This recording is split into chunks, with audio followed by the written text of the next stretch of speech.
Hello, my fellow geeks. This is Vishal Mehra, and welcome to another brand new edition of the Indian AvGeek. Last week was monumental in so many ways for aviation in the country, and this week Air India continues to give us hits. On the 4th of September, Air India Group held a ceremony to announce construction of a mega MRO in Bengaluru. And in my head, when I was combining Bengaluru and aviation together, I straight away knew that we had to get Devesh Agarwal for the show this week. Devesh is so often called the OG of Indian AvGeeks, and why not? I remember my first ever Twitter AvGeek meetup 10, 12 years ago, probably, and Devesh, with his passion and unabashed spirit, stood out. He's been a friend ever since. He's an entrepreneur, technologist, and a serial innovator with 42 years of experience in design and development of technology solutions. Awarded the Lockheed Martin 2008 India Innovation Silver Medal, he's also been the past president of the Bangalore Chamber of Industry and Commerce. Besides starting BangaloreAviation.com, which was my bookmarked lunchtime reading for many years, he has contributed to leading global publications like Aviation Week, Condé Nast Traveler, The Economic Times, and The Mint. He remains a frequent flyer and shares the good, the bad, and the ugly about the Indian aviation industry without fear or favor. So now you know there's no better man than him to give us a lowdown this week. Welcome to the Indian AvGeek, Devesh. Big news coming from Bengaluru this week. Air India has started the construction of its MRO facility, and it's supposed to be a key hub for maintenance and operations for the AI Group fleet, especially now as they modernize their fleet and expand global operations. Why don't you tell our listeners what exactly is a MRO and the significance of this facility? Thanks so much, Vishal. And firstly, congratulations on Indian AvGeek. I've been following your progress and success with great delight. Thank you once again. MRO basically stands for maintenance, repair, and overhaul. As you know, all aircraft have to undergo periodic maintenance. These are classified in various categories. They're called A checks, B checks, C checks, and D checks. D check, of course, being the most comprehensive, where they literally rip the aircraft apart right down to removing the seats, taking the panels out, the side panels of the aircraft. They even scrub the paint off the outer skin to examine it for cracks, etc. It's typically a 2-month affair. Costs an airline maybe about $7 to $8 million for a typical wide body. So that is the highest level of check. A check is kind of something that is almost done on a very regular basis in while the aircraft is parked overnight, and then of course B check, C check, etc. The MRO assumes a lot of significance.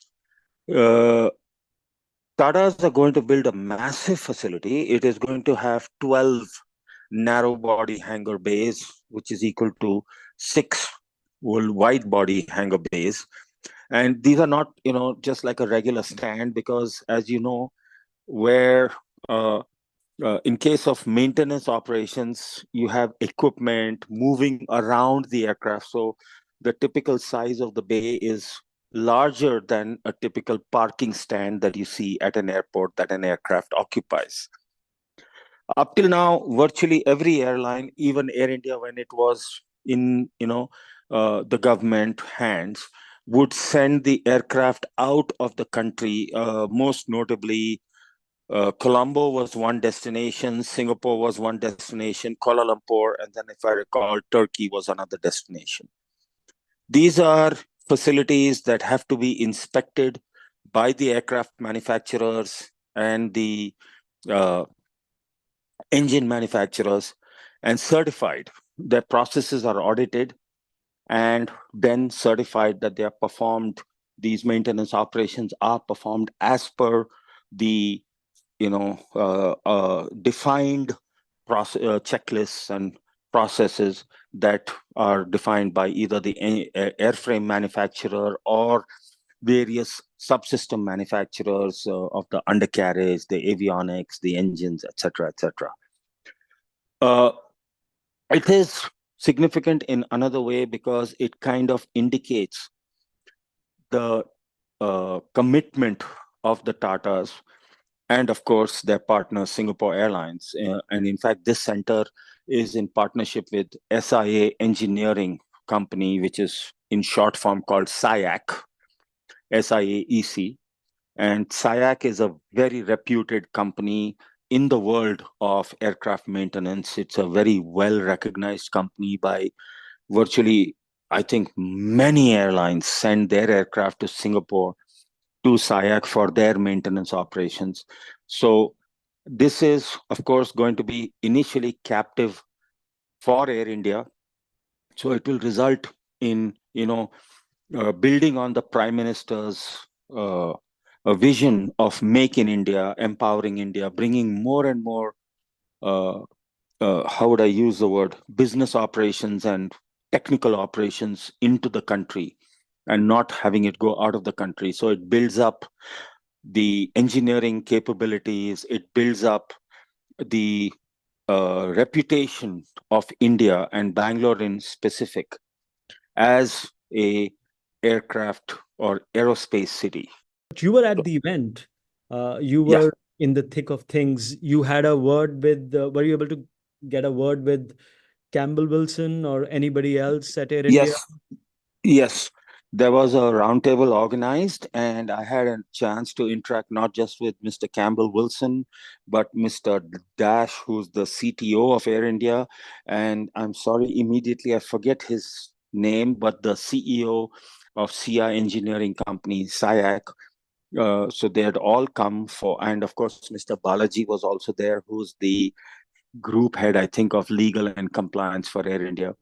So we had a very nice discussion, broad ranging. We focused a lot on the strategic importance of this facility in Bangalore and how it will dovetail into, of course, as you know, Bangalore has always enjoyed the reputation of being the aerospace city of India.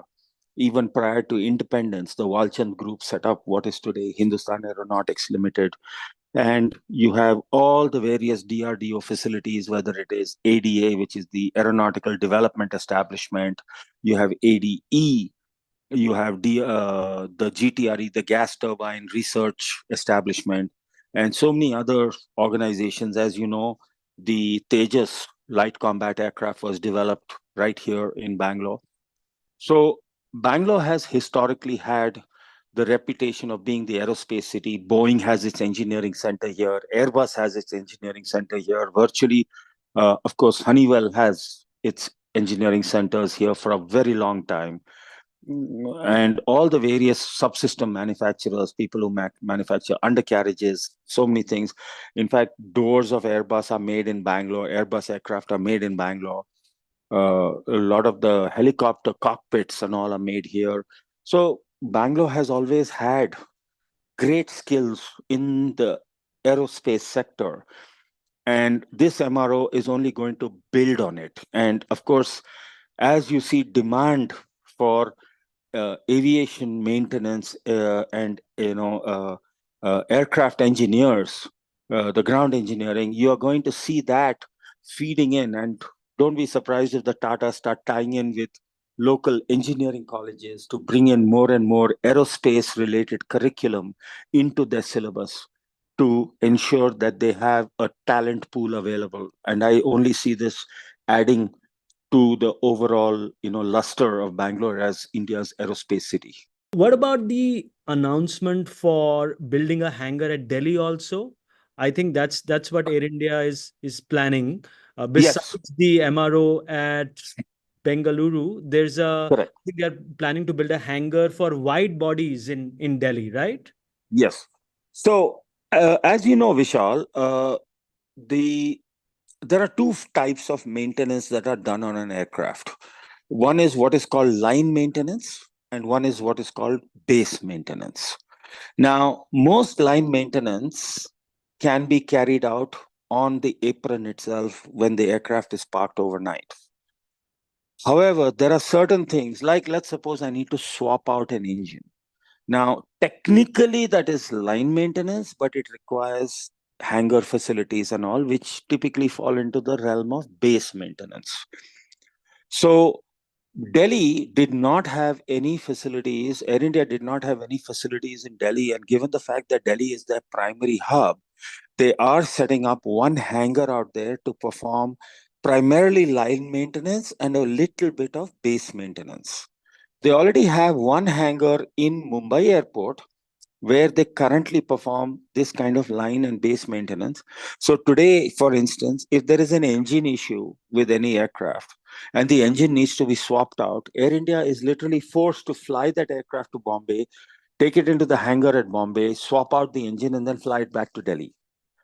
Now, going forward, since Air India is planning three hubs for itself, which is going to be Delhi, Mumbai, and Bangalore, they are having one facility at Delhi, which will be just one hangar, and similarly one hangar at Mumbai, which are again oriented towards line maintenance, but a bit of base maintenance also. But the actual base maintenance is going to be performed in Bangalore.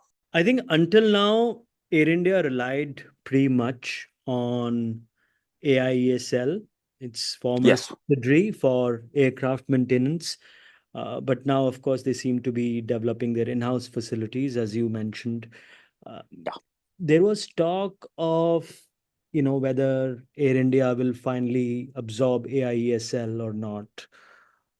Do you have any thoughts on that? Do you think uh, See, AI there from a is, from a soft skills perspective, right? I yeah, mean, all the talent and all the well-trained experts and technicians. Do you think Air India would be served well to have those people on board? they would, but just now, this is kind of confidential, and you will appreciate that I cannot elaborate too much on this. But AIESL at Nagpur, Mihan, has got a lot of, uh, how would I use the word, responsibilities towards India's defense establishment and national security, as well as space establishment.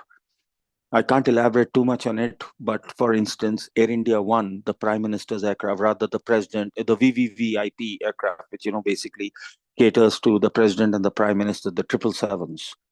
They are tied in. Their maintenance has to be done only at AIESL, and there are certain engineers who are security cleared. They've undergone very extensive security checks and all that, and so because there is these kinds of I'm very sure your listeners will don't need to be told about the national security implications of that. So the government has not been in a position to tender out AIESL, and there are quite a few personnel within Air India Engineering Services who are actually bound by contract and by security contracts where they cannot disclose things, and they are required to be employed by AIESL for attending to and performing their duties within the national security establishment of Air India. So uh, Air India might try and get a few of these engineers who are not bound by contract, but by and large, I expect, and this is what even Mr. Wilson and Mr. Dash, said during their meeting with me, that they are going to try and develop that talent. And let's face it, the Air India MRO has got SIEC as their partner, and you know very well, Vishal, how reputed and strong a company that SIAEC is. So I'm very sure that Air India has already started its recruitment process and will be sending engineers to Singapore and other destinations to get properly trained and certified to perform the duties they expected to perform. I think their target date to launch is end 2025 or early 2026. And I specifically asked them this question, and they said that they intend to be ready to do D checks, which is, as you know, the highest level of maintenance operation that can be done on narrow bodies within 18 to 24 months of opening. So that means latest by end 2028, they should be capable of performing D checks. And that is a very, very On narrow major bodies. That is on on narrow narrow bodies. bodies. Yes. And what On about wide wide bodies, they were bodies? not willing to, they have not committed a time frame, but the phrase they used was soon after. So it could be 6 months, it could be a year. Because as I see right now, uh, Vishal, they're going to get major narrow bodies only by 2026. So there is no, how would I say, urgent need for them to have D check capabilities. As you know, a D check typically occurs about 6 years into an aircraft's life, between six and Correct. 10 years. Narrow bodies, because they undergo many more cycles, they're used on many more landings and takeoffs because of their domestic duties and the shorter range duties. They tend to sort of hit their D check requirements in around 6 years. Wide bodies can go as long as 10 years. So uh, there is no, shall we say, pressing need on Air India to develop a wide body D check capability on an urgent basis. They definitely need that on the narrow bodies because they are going to start facing this issue. I mean, today is 2024. 6 years from now is what, 2030? They need to have their act together by then. Of course, they've got a lot more older aircraft than 2024. They have aircraft from many years back. So they have a need for uh, D-check capability on narrow bodies. They really don't need it on the wide bodies right now. You were talking about recruitment for Yeah. engineering talent, which Yes. reminded me of a different kind of recruitment Air India has been planning to do and is doing right now as we speak. Air Yeah. India advertised for pilots for Air India Express, rather, for its 737s. They are looking for pilots, and of course, AI Express is looking to expand rapidly, looking to take on Air India. Sorry, my apologies, looking to take on Indigo in Yes. the domestic market. Today, today AI Express's results have also come out. Last year, they made a profit of 117 crores. Yes. But this year, this financial year, it's a net loss of 163 crores. I'm guessing that is mainly because they've been taking on Indigo on various routes now head on, and that would obviously lead to some bleeding, understandably, as they build up their plans and their fleet. And I was reading somewhere that this is only the second time in the past 9 years that AI Express is in red. Um, so I think you can safely assume the reason to take Indigo with its 63% market share head on is and maybe aligning with pricing, Indigo pricing on those routes is affecting profitability. Um, Uh, my if question, I may interrupt just sure, briefly, sure, Vishal. sure, sure. See, we must also keep in mind that till the Tatas acquired Air India, Air India Express was essentially just an international regional carrier. It did not incorporate. See, Air India Express today has got elements of the erstwhile AirAsia India. And AirAsia India was not a very profitable organization. So we are trying to compare, in some ways, apples and oranges. Air India Express had a lot of legacy, profitable routes in the Middle East. These are from what I would call literally grandfather days. So this is the actual, how would I say, the crown on the head of Air India Express. And they're not going to give that up.